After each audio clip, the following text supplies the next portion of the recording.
Hey everybody, I am back today with a follow-up from yesterday's topic, which was about reprogramming your attachment style. Today, I'm going to be talking about what do you do in the moment in terms of neural retraining when you are triggered by something going on in a relationship. It could be a disagreement or a fight, or it could be something else. Some of us are more triggered by when we feel like our partner is neglecting us. Some of us are more triggered when we feel criticized by our boss. So this applies to all those kinds of situations in relationships where you're triggered by an interaction directly with another human being. So I hope that this helps you. I decided to talk about this topic because I have a client that was really wanting to figure this out for herself. She was really struggling with how she would react when she would be in an argument with her partner.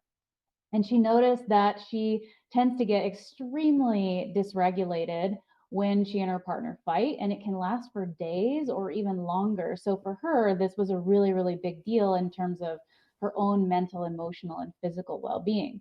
She also noticed that she had this tendency of just getting more and more angry and then eventually just shutting down into a freeze response and wanting to push away.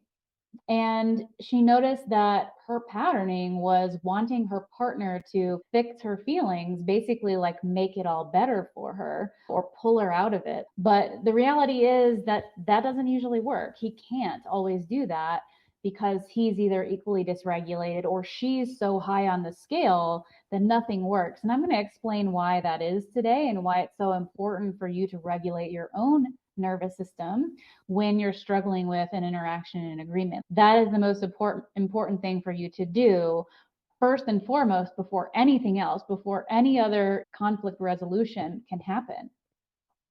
And of course, when he's not able to pull her out of it or he doesn't, this makes her even more mad, right? Of course, that doesn't really help with anything. So let's talk about what to do about that. The other thing for her was that all of this intensity that comes up for her in fight also relates back to her childhood, to not feeling loved and also feeling attacked a lot by one of her parents. Both of those things happened a lot in her childhood, and she still had quite a bit of trauma from that time in her life. So now, of course, she has some really big survival programming that comes up in her relationships if she is not feeling verbally adored all the time, which, of course, is not realistic. It's not possible to stay in that honeymoon phase at all times in a long term relationship. And it's also not possible to never disagree with your partner, right? So these are issues that we need to work through for better mental, emotional, and physical health. So, if you didn't see my last video yet about reprogramming your attachment style, I highly recommend watching that. It's actually a super important foundation for what I'm going to talk about in this video. Actually, many of the things I talk about in that video need to ideally be rewired first before you really go into this work that you're doing in the present moment. As I talk about in that video, the reason for that is because the roots of your survival responses in the present are memories and belief systems that came from those memories, right? I talk about how to work on those in the prior video. Doing that first will make what I talk about doing in this video so much easier. Not doing that first will make it feel like you are battling yourself whenever you try to do what I suggest today, because you are. You would be battling against your subconscious, which is trying to keep you safe and is way more powerful than your conscious mind. You're pretty much always going to lose that battle. So, what I'm going to talk about today is what you do once you have addressed those roots of the tree, those past experiences that set up the way you respond in relationships now. But the part today is then about breaking down the huge neural habit that has formed from practice over many years. This I like to equate to the trunk of the tree or the branches, both really. That is the neural network that is so strong for that survival programming in the relationship. So let's talk about it. What should you do when you find your attachment programming is triggered, i.e., you are not feeling safe or loved in a relationship for whatever reason. Even if it's actually not the other person's fault, which is often the case, it's really just our old wounding coming up.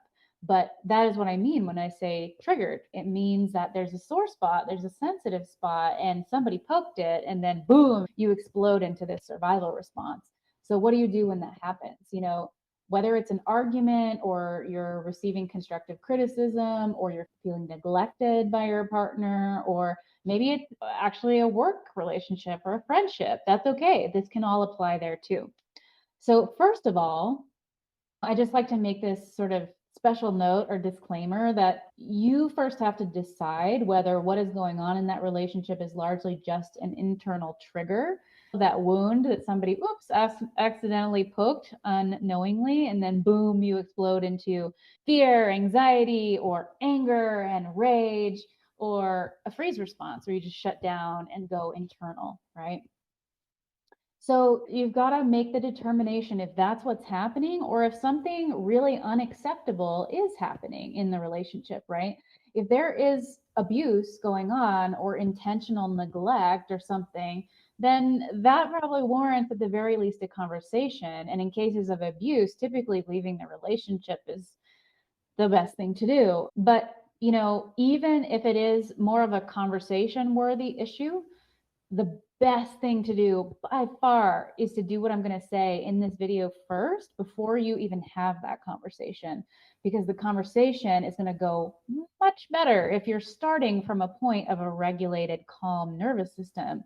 If you've been alive long enough, you know that it doesn't really go well to have important conversations, emotional conversations, when you are enraged or when you are so afraid that you are shaking, or you are so shut down that it's hard to find the words, right? All of these survival responses really get in the way of good communication. And I'm going to talk more about that.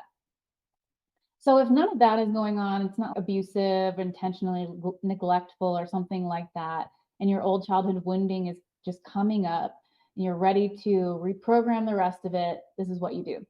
In my experience, it's best to separate from your partner or the interaction with whoever it is for a bit when you're really, really triggered in the interaction with them. So why is that? Well, it's because when we're in a survival state, i.e. fight, flight, or freeze, we perceive other people's words and actions inaccurately. And what we perceive is threat. Everything's a threat because we already feel threatened. Not necessarily because what they are doing or saying is actually threatening. Has that ever happened to you? Yeah, that's happened to me a lot, where the other person was being perfectly normal, friendly, they were having good communication, whatever, but it stepped on one of my old landmines, and then boom, I feel threatened, and so everything they do then feels threatening. They could be saying the sweetest, most loving things, but if we're in a survival state, we will reject it and continue to feel threatened. That is part of that survival state, to look for threat and to find threat when we're in that state. So what does that lead to? Well, it leads to a lot of misunderstandings. Of course, if we are misperceiving everything, then what comes out of us and back at them is not going to be appropriate to the actual situation we're in. In this state, we also cannot easily access the states of love and compassion and openness, which are needed for resolution, right? And so in this state, we can't really contribute anything very beneficial to resolution. So that's really, really important to know. Also, once one person gets triggered into a survival state in an interaction, that person usually ends up triggering the other person into a survival state as well. This is something our brains are designed to do.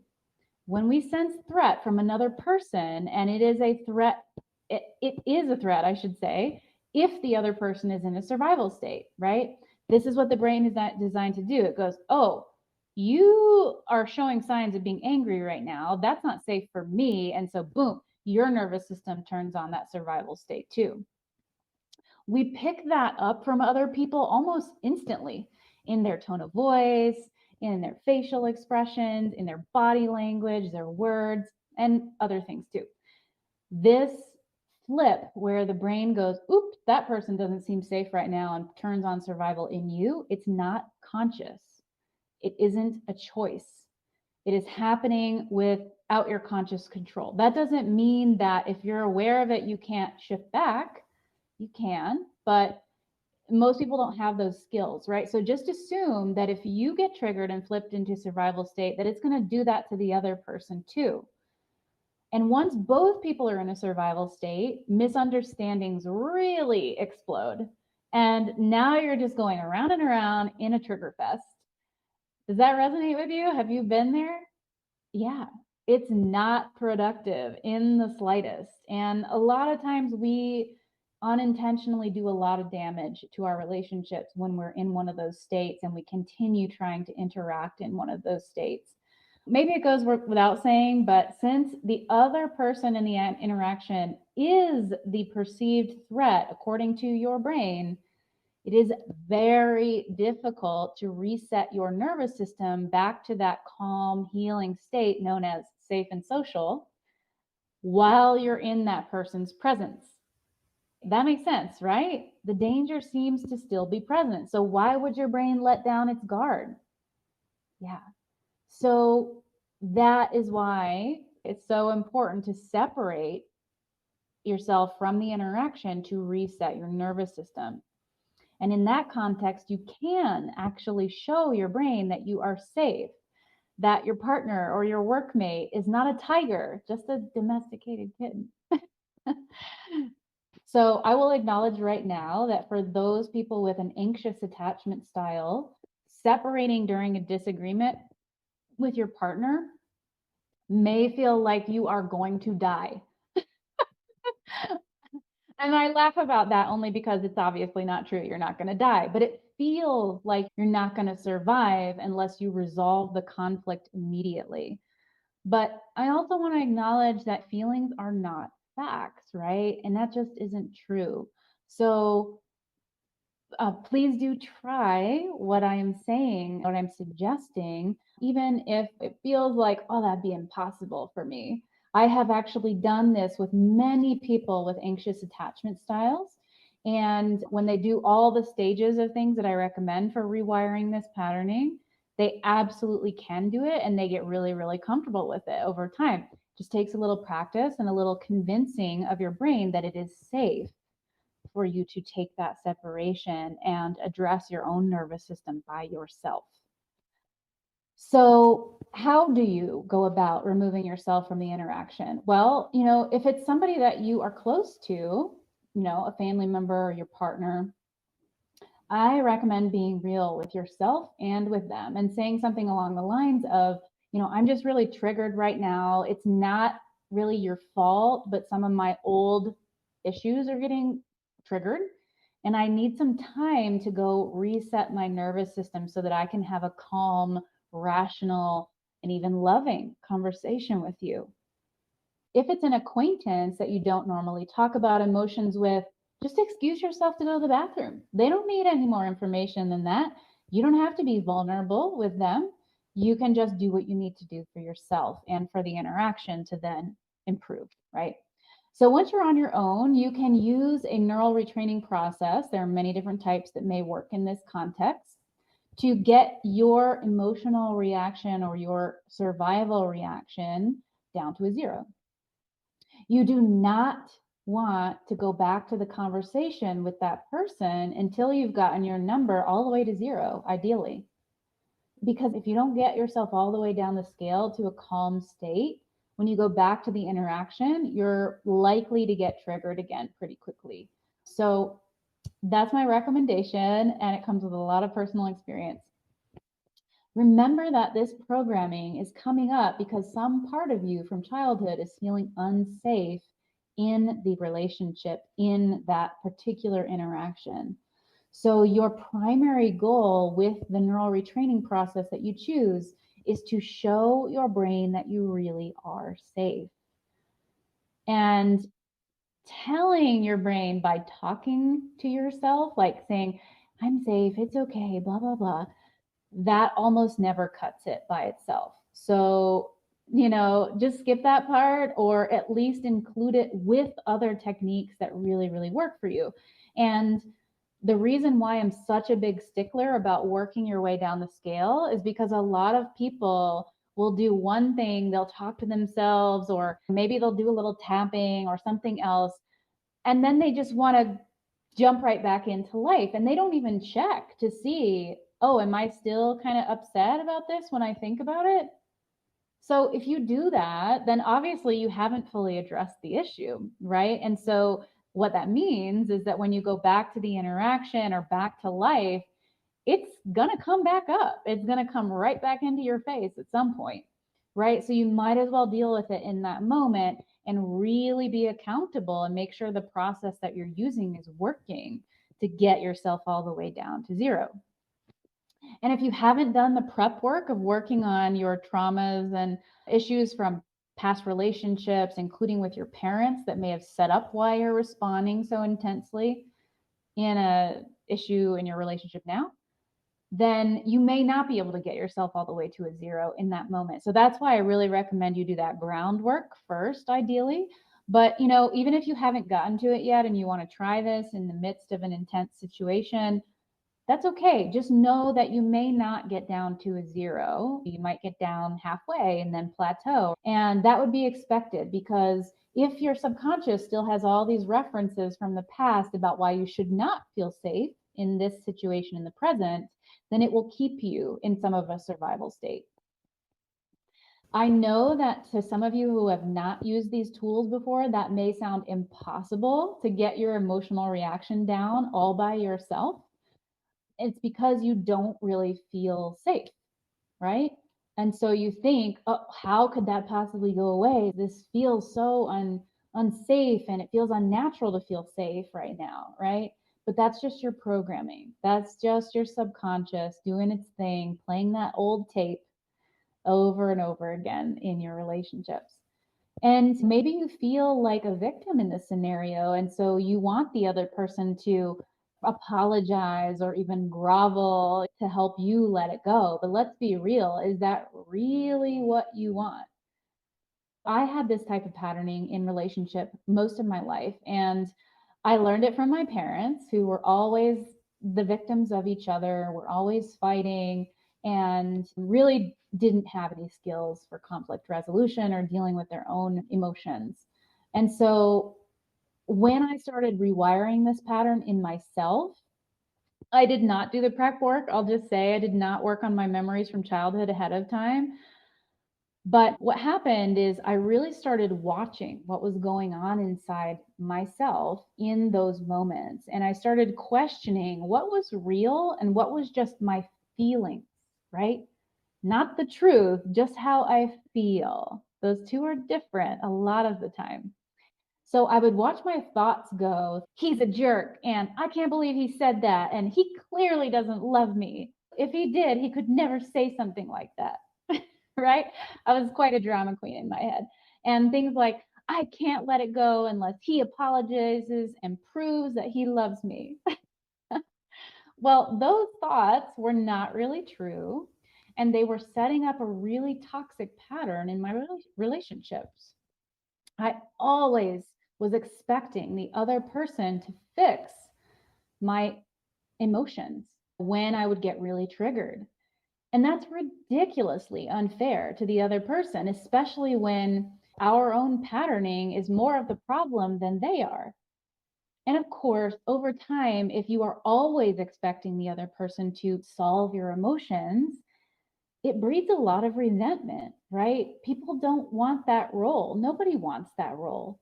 We want to ideally be responsible just for our own emotions. Some of us don't even want to do that. But we certainly don't want to be responsible for other people's emotions. That doesn't mean that we can't really screw up and hurt someone and that we shouldn't take accountability for that. We absolutely should. It just means that if we are triggered because of our own patterning, then we need to deal with our own emotions. It's really important. And of course, it also wasn't true that I was always a victim. I was also a contributor to those situations. I was not always being kind or compassionate or loving either, right? I hurt my partner sometimes. And I saw myself not wanting to take accountability for that by indulging how bad I felt and making it all about that.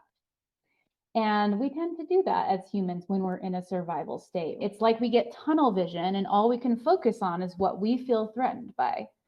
But there is another way you can get your brain out of that loop and resolve your own survival response.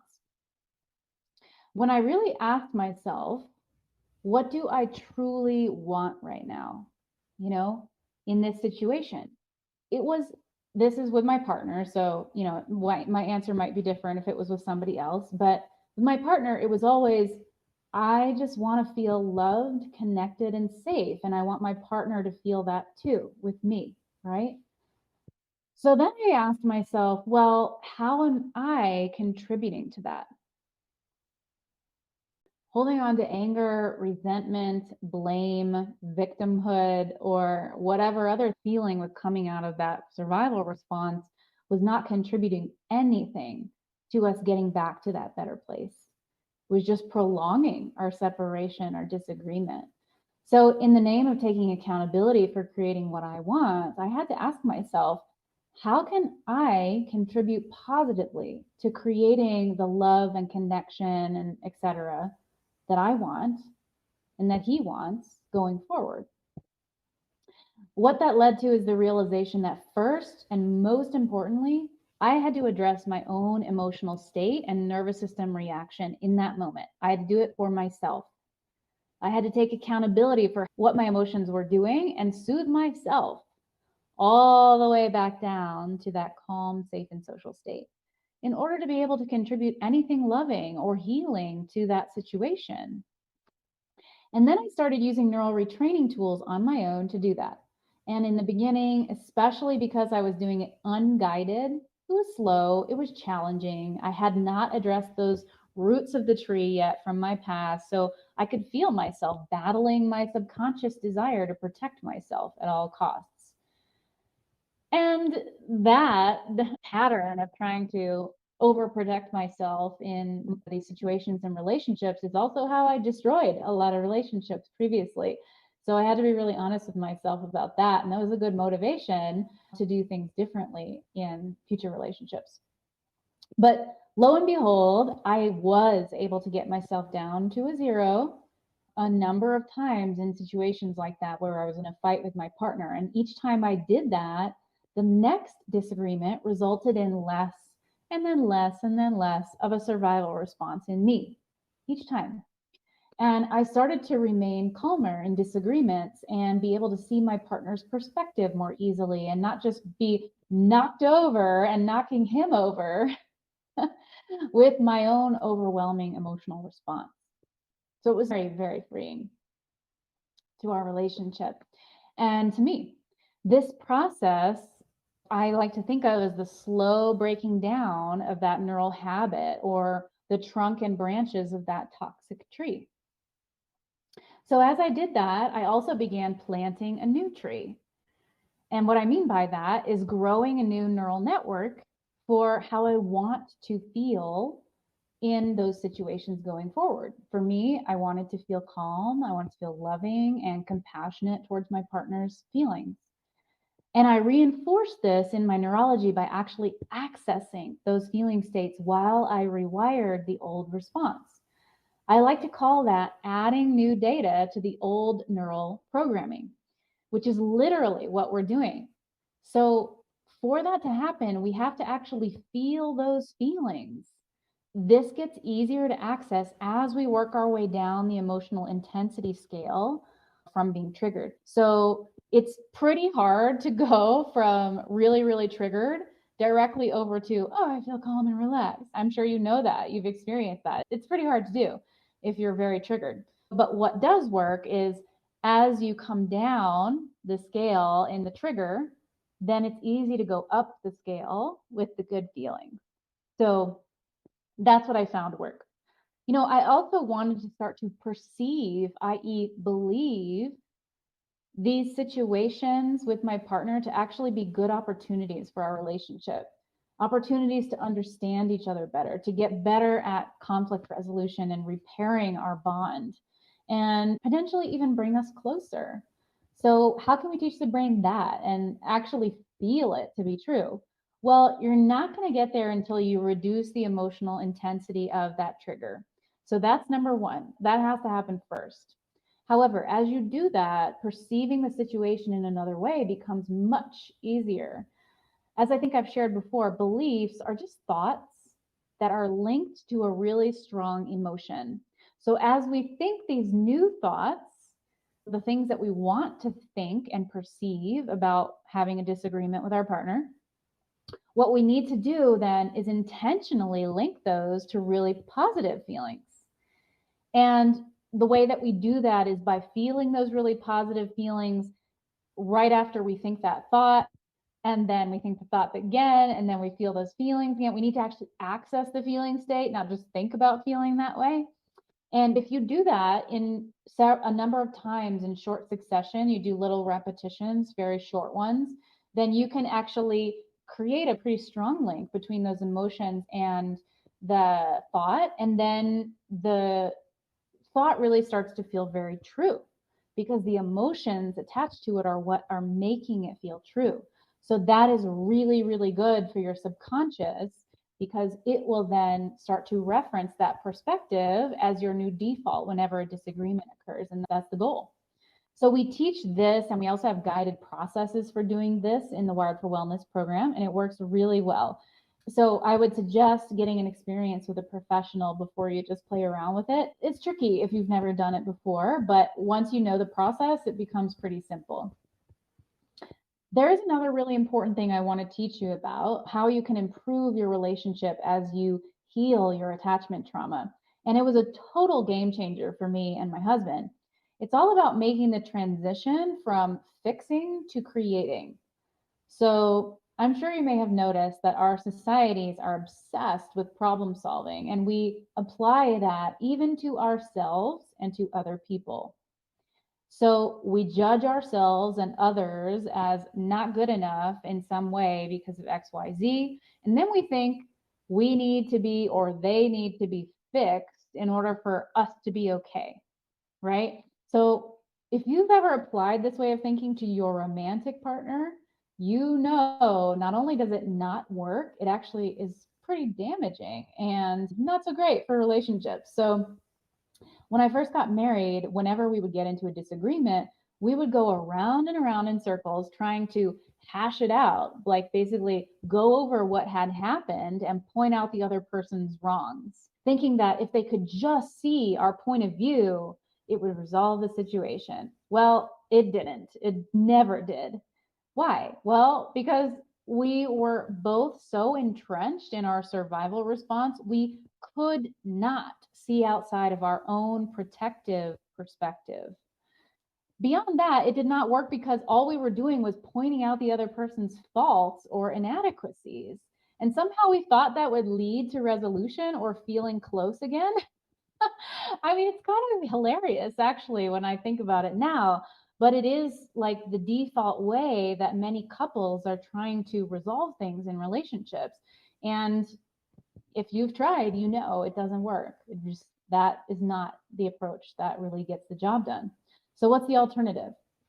Instead of focusing on what happened, which in many cases was just a misunderstanding or an accident where we stepped on each other's wounds without realizing it, instead, we choose to start focusing on what we want to create. What happened already happened. The feelings were already triggered. So the most important question is, where do we go from here? How do we move forward, not backwards, right? And if you're rehashing it, most likely you're moving backwards. You're getting yourself triggered again. You're not actually moving forwards in terms of resolution. So the best way to direct that process is to get clear on what we each want. So in every case, when my partner and I drilled down to the root of it, we both just wanted to feel loved, close, and safe with each other. And we wanted to feel loving and help the other person feel safe too. So, from that perspective, we then asked ourselves, well, what action could we each take to contribute to that? Not just in the moment of resolving the disagreement, but also in general in our relationship. And of course, the actions that that thinking process led to were very different from the ones we had been taking before because we had a shared goal or vision. Um, we also felt like we were no longer on opposite sides from each other, right? Having this battle of minds. We were on the same side because we did want the same thing. And this approach also forced us to take accountability for our part in either creating or standing in the way of that creation, of really having what we wanted to have happen in the relationship. And that was a very good thing for both of us and our relationship. So we've also been applying this creation process to other things that we both want. Every so often, we sit down together and we ask each other what we want to create for our life together. And then we think through how we can both contribute to that. So let's say my husband says he wants to go fishing once a week. I might say, okay, how can I help him with that? Because I do love him and I want him to be happy. So maybe we make a standing day and time that he goes fishing once a week. And maybe we get him the gear that he needs, et cetera, right? Um, and often our visions are shared. Like when we were living in Portland, we both knew we wanted to be in a sunnier location where we could spend more dry time outside. So we started asking ourselves, okay, what actions can we each take together to set ourselves up for that and make it happen?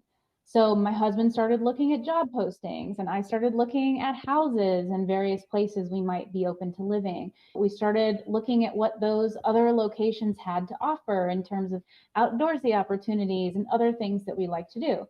And we started preparing our house for sale and getting rid of stuff we didn't want to take with us. There were many actions that needed to occur, but getting clear on our shared vision and where we wanted to go together, that was the important first step. I'm going to do a separate video on why creating from a vision of your true desire gives you much better results in your life than trying to problem solve your life. But I'll just give you this one example to illustrate. Let's say my partner and I had just decided we hated the Portland rain and we went out thinking about ways to fix our problem. In that case, we might have just thought, oh, well, we'll just take more vacations or we'll just move to any sunny desert place and that'll be fine. Well, we tried the vacations. It didn't get us what we wanted. I also know I would not have been happy moving to just any old desert town. My specific desire was to be able to spend time outside in nature, right? So we needed to get clear on the vision in order to take the correct action steps to get to what we actually wanted. And we did, and now we are in love with where we live, and it's fantastic. So you see, focusing on what you do not want and trying to remedy that can sometimes lead you away from what you really want, or at the very least, not resolve anything. So, if that's what you've been doing in your life, which I think is what most people are doing all day long, I highly recommend you try this process of creation and starting with a vision and then coming back to the present and going, okay, well, what would be the next step that I would need to take if that vision were going to come true, right? So one other loose end I wanted to tie up is, for those of you out there who are wondering, well, in regards to like conflict in my relationship, like, do I ever talk about it? Do we ever hash things out? The answer is yes, you can totally talk about what happened, but what I was trying to convey here is that the state of your nervous system when you talk about it is critical. And you want to be calmed down into that regulated state again before you have that conversation, because the conversation will go very differently. Your perspective on it will be different. If they reset their nervous system, their perspective on it will be different. And most likely, you will both be able to access a lot more understanding and compassion and things like that. The other thing I would suggest is that, when you have the conversation again, that you really focus on taking accountability for your own triggers, right? For the fact that what they did may not have been that bad, but you overreacted. This is so common as humans, and we like to put it all on the other person. But the reality is, that's just not what's going on the majority of the time. So, really pick and choose the kinds of things that you hash out, right? If it was just like a misunderstanding and you just didn't communicate optimally and you both recognize that, you can just go, oh, yeah, we just didn't communicate that ideally. Huh. I wonder if there's a better way we could create optimal communication in that situation. Not to say that you need to be a perfectionist about it, and if they don't communicate that way in the future, that you get all upset. That's not the right approach. But in the interest of trying to create together, you could go, oh, well, how could we have communicated that where it would have gone better? And you can sort of brainstorm that together on the same side, right? And so that's how I recommend doing conflict resolution is if there is anything you want to improve upon about how the interaction goes, you first get on the same side. And then you go, how could we have created this in a way that would have felt better to both of us? And that's the important part because we tend to like to hyperfixate on our own feelings and our own desires and our own needs and at the expense sometimes of the other person. But when you get into that creation mindset, then you're on the same side, you're doing it together, and you're finding that place in the middle that really works for both of you. So if you found this video helpful, please like, comment, and subscribe so other people can find information like this too, and hopefully get a lot of help from it. And also so that I know that you are getting something out of these videos and you want me to keep making them. So if you do want to rewire your attachment patterning, please reach out to me at www.drkarencuritan.com or sign up for the Wired for Wellness program. All right, thank you so much for listening, and I will see you in the next video.